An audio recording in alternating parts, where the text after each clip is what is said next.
They found him 3 days later, sitting under a tree, eyes open, but his soul was gone. Let me tell you about Praise Academy in Ogun State. This boarding school had one rule that nobody ever broke. Never go near the cemetery fence after 6 p.m. Right behind the school was an ancient cemetery, the kind where even during the day it looked like evening. Trees twisted and dark, graves so old nobody remembered who was buried there. A new JSS1 student named Temitope didn't understand why everyone was so scared. His bunkmate Femi, an SS2 boy, decided to tell him the truth. 3 years ago, Femi whispered in the darkness, there was a boy called Chidi. His friends dared him to jump the fence and bring back something from the cemetery. That night, at 11 p.m., Chidi jumped the fence and disappeared into the cemetery. Femi paused. He didn't come back. His friends waited. 5 minutes, 10, 15, nothing. They reported him missing in the morning. They found Chidi 3 days later, sitting under a tree, eyes open, not blinking, not moving, not speaking. Alive, but not there. Like something reached into his head and removed his soul. He's still like that till today. Temitope's body went cold. But that's not even the scariest part. Femi continued. Every night at exactly 2:15 a.m., if you look out the window toward the cemetery, you'll see Chidi standing by the fence in his school uniform, just standing there, staring at the dormitory, like he's waiting for someone to join him. Temitope laughed nervously. You're lying. Am I? Femi said. Stay awake tonight. Look at the window at 2:15 a.m. See for yourself. That night, Temitope couldn't sleep. 1:30 a.m., 2 a.m. At 2:10 a.m., he heard footsteps outside, slow, dragging, coming from the cemetery direction. 2:15 a.m., Temitope walked to the window. The moon was full. He could see clearly. There, standing at the fence, was a boy in school uniform looking directly at their window, directly at him. Temitope collapsed, shaking. Femi's voice came from the darkness. You saw him, didn't you? Don't worry, as long as you don't go to the fence, he can't do anything. He's just waiting, always waiting. But what is he waiting for? That's the question nobody wants to answer. There's nothing in that cemetery except grass and old bones, the new teacher said. 3 hours later, his face was completely white.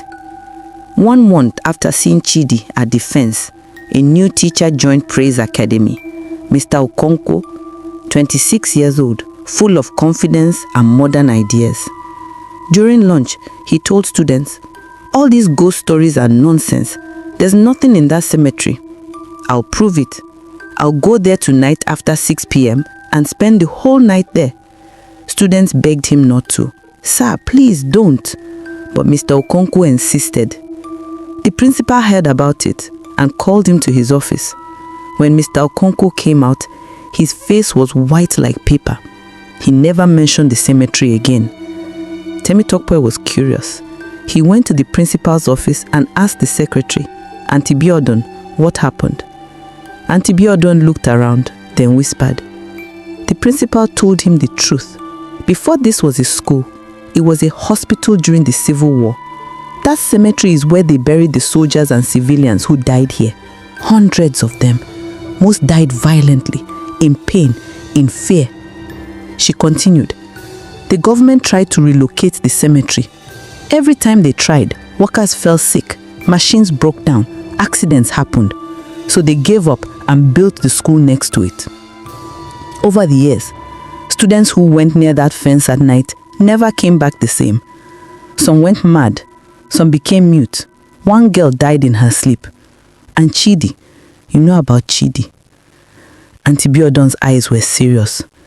There's something in that cemetery that's still angry, still in pain, At night, it wakes up. And if you are close enough to the fence, it sees you. And once it sees you, it marks you. And then you become like Chidi.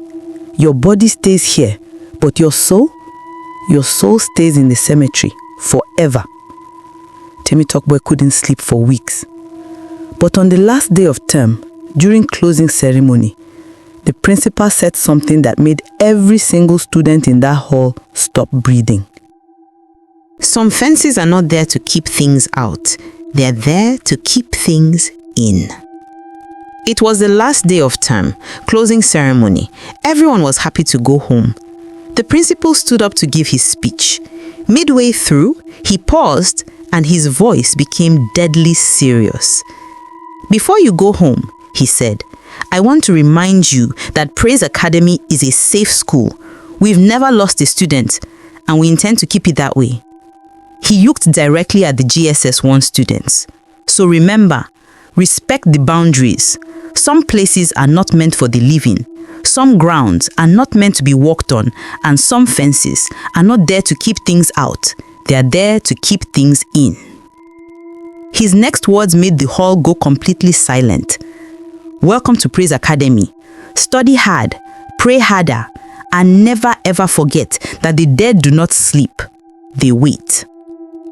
That night, as students packed to go home, Temitope took one last look at the cemetery from the dormitory window. The boy in the uniform was there, still standing, still watching. But this time, Temitope noticed something that made his blood turn to ice. There wasn't just one boy anymore. There were 7 of them, all in school uniform, all standing in a line at the fence, all staring at the dormitory, all waiting. Temitope grabbed his box and ran out of that dormitory. He begged his parents to transfer him. They did. Years later, Temitope heard that Praise Academy is still there. The cemetery is still there. And that line at the fence, the count is 11 now. The moral: some places carry pain that never heals, and some boundaries exist for a reason you only understand when it's too late. If your school is next to a cemetery and everyone tells you not to go near it, listen. This is not the time to be brave. This is the time to be smart and stay alive. Because the dead don't sleep. They wait. And they're always looking for company. The end.